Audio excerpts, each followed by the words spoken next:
আমার ছাত্রী অবনীকে পড়াতে গিয়ে দেখলাম তার আম্মু একটা ছেলের সাথে অন্তরঙ্গ হয়ে বসে আছে।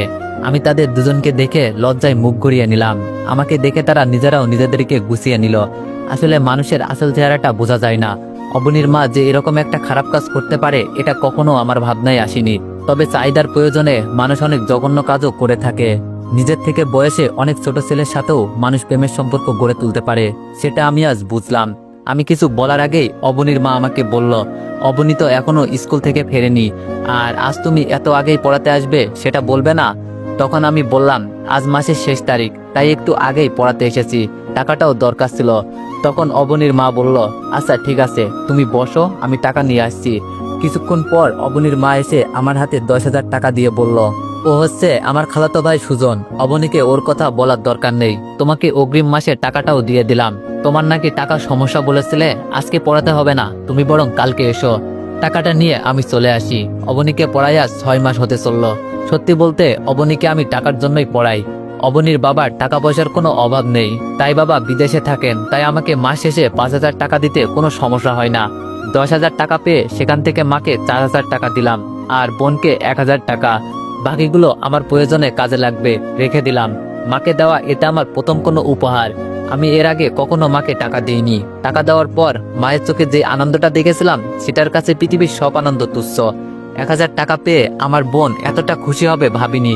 কিন্তু যখন টাকা পেয়ে সে আমাকে খুশিতে জড়িয়ে ধরে ভাইয়া বলল, তখন মনে হলো এমন বোনের জন্য জীবনে কিছু করতে না পারলে জীবনের কাছে ঋণী হয়ে থাকবো। পরের দিন অবনীকে পড়াতে গিয়ে দেখলাম অবনী খুব সুন্দর করে সেজেছে। আকাশি রঙের শাড়িতে মেয়েটাকে অন্য দিনের চেয়েও আজ একটু বেশি সুন্দর লাগছে। তাই পড়ানোর সময় তার দিক থেকে কেন জানি চোখ সরাতে পারছিলাম না। আমার এমন অবস্থা দেখে অবনী বলল, স্যার আপনার কি কোনো গার্লফ্রেন্ড আছে? নিজের ছাত্রীর মুখে এমন প্রশ্ন শুনে কিছুটা আইনজীবী ফিল করলাম। তারপরেও ধমকে সুরে বললাম, এসব কি প্রশ্ন অবনী? আমার গার্লফ্রেন্ড দিয়ে তুমি কি করবে? বাচ্চাদের এসব জানতে হয় না, তুমি পড়াশোনায় মনোযোগ দাও।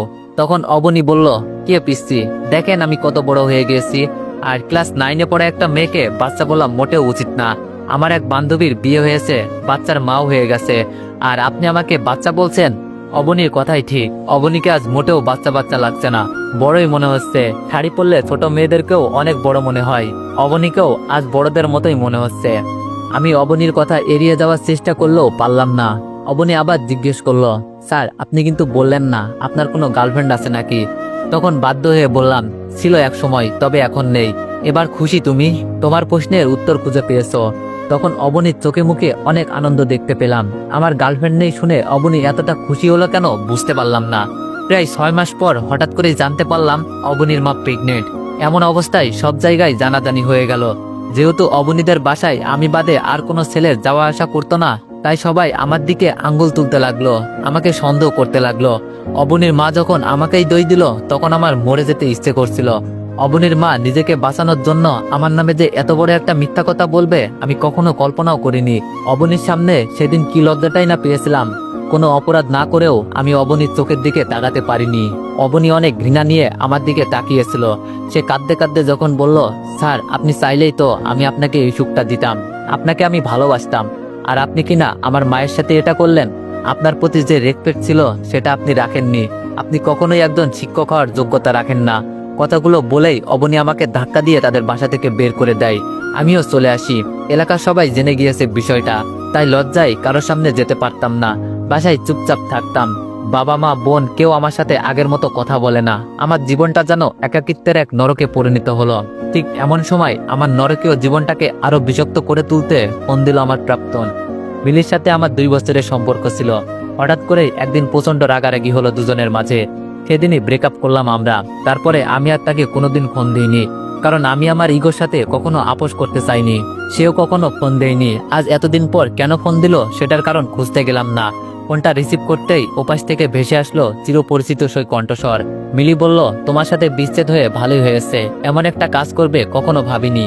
আমি ভেবেছিলাম এতদিন পর ফোন দিয়ে তুমি জানতে চাইবে আমি কেমন আছি, কিন্তু তা না করে কাটা ঘেয়ে নুনের ছিটা দিচ্ছ।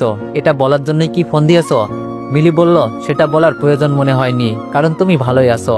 সেজন্যই হয়তো নিজের থেকে বয়সে অনেক বড় একটা মেয়ের সাথে অবৈধ সম্পর্কে জড়াতে পেরেছো। ভালো না থাকলে মানুষ এমন কাজ করতে পারে বলো? আমি বললাম আর সবাই না হয় আমার সম্পর্কে জানে না, তাই এমনটা বলছে। কিন্তু তুমি তো আমার সম্পর্কে সব জানো, আমাকে চেনো, আমি কেমন মানুষ। তারপরেও এমনটা বললে? তোমার সাথে 2টা বছর রিলেশন করেছি, কখনো তো একটা চুমু খেতে চাইনি তোমাকে। তুমিই বলো, তোমার সাথে যদি আমি ফিজিক্যাল রিলেশন করতে চাইতাম তাহলে কি তুমি না করতে? আমার তো মনে হয় না তুমি না করতে। সেখানে তোমার মতো মেয়ের সাথে এমনটা করিনি, সেখানে আমার থেকে বয়স বড় একটা মহিলার সাথে এটা আমি করব কি করে ভাবলে তুমি? ঠিক এমন সময় বাবা মার রুমে এসে পড়ায় আমি ফোনটা কেটে দিলাম। দীর্ঘ 6 মাস পর আমার রুমে কেউ আসলো, আমার সাথে কেউ কথা বলল। আমার তো ভালো লাগার কথা, খুশি হওয়ার কথা, কিন্তু আমি খুশি হতে পারলাম না। বরং বাবার কথাগুলো শুনে চোখের পানিটাকে অনেক চেষ্টা করেও ধরে রাখতে পারলাম না। বাবা যখন বললেন কয়েকদিন পর তোর বোনকে দেখতে আসবে, আমি চাই না তোর কারণে আমার মেয়েটার বিয়ে ভেঙে যাক। তুই 1 বছরের জন্য এই বাড়ি থেকে চলে যা, সবাই জানবে তোকে আমরা ত্যায্য পুত্র করেছি, তোর সাথে আমাদের কোনো সম্পর্ক নেই। 1 বছরে যদি কিছু করতে না পারিস, নিজেকে বেঁচে থাকার মতো অবস্থা তৈরি করতে না পারিস, তাহলে চলে আসিস, তখন তোর বোনের বিয়ে হয়ে যাবে, তাই আর কোনো সমস্যা হবে না। তবে আমি চাইবো না তুই আর কখনো এই বাড়িতে ফিরে আস, তোর কারণে আমি আমার মান সম্মান সব হারিয়েছি। কাজটা করার আগে তোর ভাবা উচিত ছিল তোর সাথে তোর পরিবারের মান সম্মানটাও মিশে আছে। যাই হোক, তোর মাকে আমি এখনো কথাটা বলিনি, তুই চলে যাওয়ার পরই বলবো। আজ রাতেই চলে যাবি, তোর মা কিংবা বোনের সাথে দেখা করার দরকার নেই। টাকা লাগবে বল, দিয়ে দিব। আমি কিছু বলতে পারলাম না। আমি জীবনে কোনোদিনই চিন্তাও করিনি আমার বাবা আমার প্রতি এতটা কঠোর হবেন। কাঁদতে কাঁদতে শুধু বললাম, না, কোনো টাকা লাগবে না। আমি লক্ষ্য করলাম আমার কান্না ভেজা কণ্ঠটাও বাবার ভিতরটাকে নাড়া দিতে পারলো না। বাবা আমার রুম থেকে চলে গেলেন। ফোনের দিকে তাকাতেই দেখলাম 21 বার ফোন দিয়েছে মিলি, এখনো দিয়েই যাচ্ছে। তার ফোনটা ধরতে ইচ্ছা করছিল না, কারণ সবকিছু গোছগাছ করতে হবে। আজকেই বাবা আমাকে চলে যেতে বলেছেন। জানি না কোথায় যাব, যাওয়ার মতো তেমন কোনো জায়গাও নেই, তবে যেতে তো হবেই। পৃথিবী অনেক বড়, কোথাও না কোথাও তো জায়গা হবেই। কখনো ভাবিনি খুব কাছের মানুষগুলোই একসময় দূরে চলে যাবে। আমার বুঝ হওয়ার পর থেকে বাবা মার সাথে কখনো এতটা কষ্ট নিয়ে কথা বলেনি। আজ এত বছর পর কেন জানি মনে হচ্ছে আমি সন্তান হিসেবে ব্যর্থ। যে সন্তানের কারণে বাবা মায়ের চোখে জল আসে, সেই সন্তানের মতো হতভাগা সন্তান পৃথিবীতে আর দ্বিতীয় জন নেই। আমার ভিতরটা পুড়ে যাচ্ছিল, মনে হচ্ছিল এই যন্ত্রণা থেকে মৃত্যু অনেক ভালো। কিন্তু আমি মরতে চাই না, জবাব দিতে চাই ওইসব মানুষদের যাদের কারণে আমি নিঃস্ব হয়েছি। আমার আপন মানুষগুলো আমাকে দূরে ঠেলে দিয়েছে, তাদেরকে জবাব দেওয়ার জন্য হলেও আমাকে বাঁচতে হবে। আমার কাছে টাকা পয়সা তেমন কিছুই ছিল না। বাসা থেকে বের হওয়ার আগে খুব ভয় কাজ করছিল, কোথায় যাব, কি খাবো, কি করব, এরকম হাজারো চিন্তা এসে মস্তিষ্কের মাঝে বাসা বাঁধতে লাগলো। এতদিন তো থাকা খাওয়া নিয়ে কোনো চিন্তা করতে হতো না। সারাদিন যাই করি না কেন, দিন শেষে মায়ের হাতের খাবারটা পেতাম। আরামে চিন্তাহীন ভাবে তুলতুলে নরম বালিশে মাথা রেখে রাতটা কাটিয়ে দিতে পারতাম। কিন্তু এখন কি পারবো? পারবো না, কারণ এখন আমার মাথার উপর বাবা নামক বটগাছটা আর নেই, যার ছায়ায় আমি এতটা দিন বেঁচেছিলাম। আজ সেই মানুষটা তার ছায়া আমার উপর থেকে সরিয়ে নিয়েছে। কিছুক্ষণ পরেই আমি আমার ভালোবাসার মানুষগুলোকে ছেড়ে চলে যাব। জানি না আর কোনোদিন তাদের সাথে দেখা হবে কিনা। বাবাকে বলে রাতটা থেকে যেতে চেয়েছিলাম, মা আর বোনের সাথে শেষবারের মতো গল্প করতে চেয়েছিলাম, কিন্তু কথাটা বাবাকে বলার মতো সাহস করে উঠতে পারিনি। ওই তো বোনটা আজ কত সুন্দর লাগছে, টেবিলে বসে বই পড়ছিল। আমাকে দেখেই উঠে দাঁড়ালো, আমাকে দেখে বলল, ভাইয়া কিছু বলবে? আমি কিছু বলতে পারলাম না।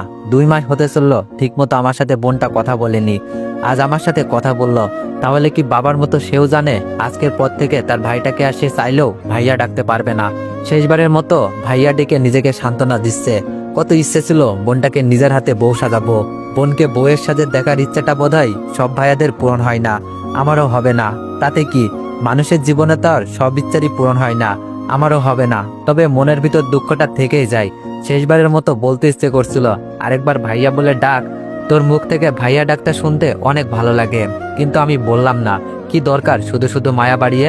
অথচ আজকের পর থেকে এই ডাকটা না শুনেই আমাকে প্রতিটা রাত কাটাতে হবে। মায়ের রুমে যখন গেলাম তখন মা আমাকে দেখে মুখ ঘুরিয়ে নিল। মনে হলো মা আমার সাথে কথা বলতে চায় না, আমার মুখটা দেখতে চায় না। কিন্তু আমি তো তার মুখ না দেখে থাকতে পারি না, অনেক কষ্ট হয়। তাহলে কি মাও বাবার কথাটা জানে? তাহলে যে বাবা মাকে বলতে না বললো, বাবার মতো মাও আমাকে ঘৃণা করে, সন্তান হিসেবে পরিচয় দিতে লজ্জা বোধ করে। অনেকক্ষণ দাঁড়িয়ে থাকার পরেও মা কোনো কথা বলল না। তখন মা অন্যদিকে চেয়ে আছেন। আমি আর তখন আমার চোখের বিশুদ্ধ পানিটাকে ধরে রাখতে পারলাম না, নিজের অজান্তেই চোখ দুটো জলে ভিজে গেল। মা হয়তো আমার চোখের জল দেখতে পেয়েছিল কিংবা পাইনি। যখন আমি চলে আসতে নিলাম ঠিক তখন মা আমার সাথে কথা বললেন। মায়ের কথাটা শুনে আমার ভেতরটাতে এত এত ভালো লাগা কাজ করলো যেটা আমি বোঝাতে পারবো না। আমার চোখের জলটাকে তুচ্ছ মনে হলো। মা যখন বলল, কিছু বলবি বাবা, তখন আমি জল মুছতে মুছতে মায়ের দিকে এগিয়ে গেলাম। বলতে চাইলাম, মা দেখো, বাবা আমাকে বাড়ি থেকে চলে যেতে বলেছেন। আমার কারণে নাকি বোনের বিয়ে ভেঙে যাওয়ার সম্ভাবনা আছে। তুমিই বলো মা, আমি কি তোমাদের ছেড়ে থাকতে পারবো? কখনো কি থেকেছি? জীবনে একটা রাতও তো তোমাদের ছাড়া কাটাইনি। একটা বছর কিভাবে থাকবো?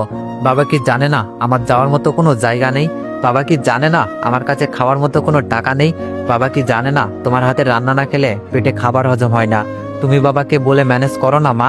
আমি থাকতে পারবো না তোমাদের ছাড়া। যতটা দিন বাঁচবো তোমাদের মাঝেই আমি বাঁচতে চাই। তোমাদের ছাড়া আমার জীবনটা অপূর্ণ। কিন্তু আমি বলতে পারলাম না। বাবা সেই কথাটা মনে পড়ে গেল। আমি মাকে গিয়ে জড়িয়ে ধরে কাঁদতে লাগলাম। মা তখন বলল, কাঁদছিস কেন? কি হয়েছে আমাকে বল। আমি মায়ের প্রশ্নের জবাবে কিছু বলতে পারলাম না। শুধু বললাম, আমাকে ক্ষমা করে দিও মা। আমি তোমাদের স্বপ্নটা পূরণ করতে পারিনি। আমার জন্য মানুষের কাছে তোমাদেরকে অনেক ছোট হতে হয়েছে। তবে বিশ্বাস করো মা, আমি এমন কিছু করিনি। তোমার ছেলে কি এমন কাজ করতে পারে? তুমিই বলো মা। তুমি তো আমাকে জন্ম দিয়েছো। আমার প্রতি তোমার কি বিশ্বাস নেই বলো? আমি কি এমন কাজ করতে পারি? মা কিছু বলে না। আমিও কথাগুলো বলে চলে আসি। জানি না মা কথাগুলো বিশ্বাস করেছে কিনা, সেটা নিয়ে ভাবছিও না। এখন বিশ্বাস করলেও তো আমি আমার হারানো দিনগুলো আর ফিরে পাবো না। আমার 22 বছরের জীবনে কখনো এভাবে মাকে জড়িয়ে ধরিনি। হয়তো লজ্জা কিংবা সংকোচ, যে কোনো কারণেই হোক না কেন, মাকে কখনো জড়িয়ে ধরা হয়নি। তবে আজ যখন মাকে জড়িয়ে ধরলাম, তখন আমি একটা জিনিস উপলব্ধি করলাম। মাকে জড়িয়ে ধরে কাঁদার মতো সুখ এই পৃথিবীতে আর কিছুই হতে পারে না। আমি যখন মাকে জড়িয়ে ধরে কাঁদছিলাম, তখন মনে হলো আমি পৃথিবীর সবচাইতে বিশুদ্ধ আর পবিত্র মানুষটাকে জড়িয়ে ধরে আছি। এখন প্রায় রাত 12টা বাজে। বাসার সবাই ঘুমিয়ে গেছে। বাবা বলেছিলেন আমি চলে যাওয়ার কথাটা কেউ যেন জানতে না পারে। সেটাই করছি। সত্যি বলতে যেতে ইচ্ছা করছিল না। আবার থাকার মতো অবস্থাতেও ছিলাম না। বাড়ির বাইরে চলে এসেছি। আর চাইলেও আমি এই বাসায় যেতে পারবো না। কারণ এই বাসার মানুষগুলোকে আমি সবসময় ভালো দেখতে চাই। তাদেরকে আমি কোনো সুখ দিতে না পারলেও কোনো দুঃখ দিতে চাই না। তাই বাবার বাধ্য সন্তান হয়ে বাবার কথা মতো বাসা থেকে চলে যাচ্ছি। শেষবারের মতো যখন জানালার দিকে তাকালাম, তখন কাউকেই দেখতে পেলাম না। অথচ আমি আশা করেছিলাম বাবা মা চলে যাওয়াটা দেখবে, শেষবারের মতো আমাকে দেখবে। কিন্তু এমনটা হলো না। ফোনটা আবার হাতে নিলাম। অন্তত কয়েকটা রাত কারো না কারোর বাসায় থাকতে হবে। এত রাতে কার বাসায় যাব, এটা ভাবতেই মনে হলো এত রাতে কাউকে বিরক্ত করা ঠিক হবে না। আজকের রাতটা না হয় ফুটপাতেই কাটাই। কত মানুষ তো তাদের সারাটা জীবন রাস্তায় কাটালো। আমি না হয় একটা রাতের জন্য ফুটপাতের মানুষ হয়ে গেলাম। যদিও আমি জানি আমার আর ফুটপাতের মানুষগুলোর মাঝে কোনো পার্থক্য নেই এখন, কারণ তাদের মতো আমারও এখন কোনো আপন মানুষ নেই। কিছু সময় আগে সবকিছু ত্যাগ করে আমাকে চলে আসতে হয়েছে। এখন আমি একা, বড় একা। আমার জীবনে আপন কিংবা পর কেউই নেই। আমার একাকিত্ব জীবন শুরু আজ। জানি না এই একাকিত্বর সাথে লড়াই করে কতদিন টিকতে পারবো আমি। ফোনটা চেক করতেই দেখলাম 72 বল মিস কল। মিলির সাথে কথা বলার পর ফোনটার প্রতি আর মনোযোগ দেওয়া হয়নি। একবার শুধু দেখেছিলাম মিলি অনেকবার ফোন দিয়েছে। তখন ফোনে কথা বলার মতো অবস্থা ছিল না, তাই এড়িয়ে গিয়েছিলাম। আমি নিজেই মিলির কাছে ফোন দিতে চাইলাম, কিন্তু দেখলাম অনেক রাত হয়ে গেছে। এত রাতে মিলি হয়তো ঘুমিয়ে গেছে, তাই ফোন দিব কি দিব না এটা নিয়ে দ্বিধায় পড়ে গেলাম। অবশেষে যখন রাতটা কোনো ক্রমেই পার হচ্ছিল না, তখন মিলিকে ফোন দিলাম। ফোন দেওয়ার সাথে সাথেই মিলি ফোন ধরে ফেলবে এটা ভাবিনি। তার মানে এতক্ষণ সে জেগেছিল। ফোনটা রিসিভ করেই মিলি খুব কড়া গলায় বলল, সমস্যা কি তোমার? নিজেকে কি মনে করো তুমি? এত বড় জঘন্য একটা কাজ করেও তুমি আমার সাথে ভাব নিচ্ছ, আমাকে ইগনোর করছো। কতবার ফোন দিয়েছি হিসাব করেছো? আমার তোমাকে এড়িয়ে চলা উচিত, সেখানে তুমি আমাকে এড়িয়ে চলছো। ব্রেকআপের পর তুমি যদি একটিবার ফোন দিয়ে সরি বলতে, তাহলে আমি সব ভুলে যেতাম, তোমাকে বুকে টেনে নিতাম। কিন্তু তুমি সেটাও করনি। কেন করনি? তোমার ইগোর কারণে, তাই তো? আজ যখন এতদিন পর নিজে থেকে ফোন দিলাম, তখন তুমি আমার ফোন ধরতে চাও না, ফোন কেটে দাও।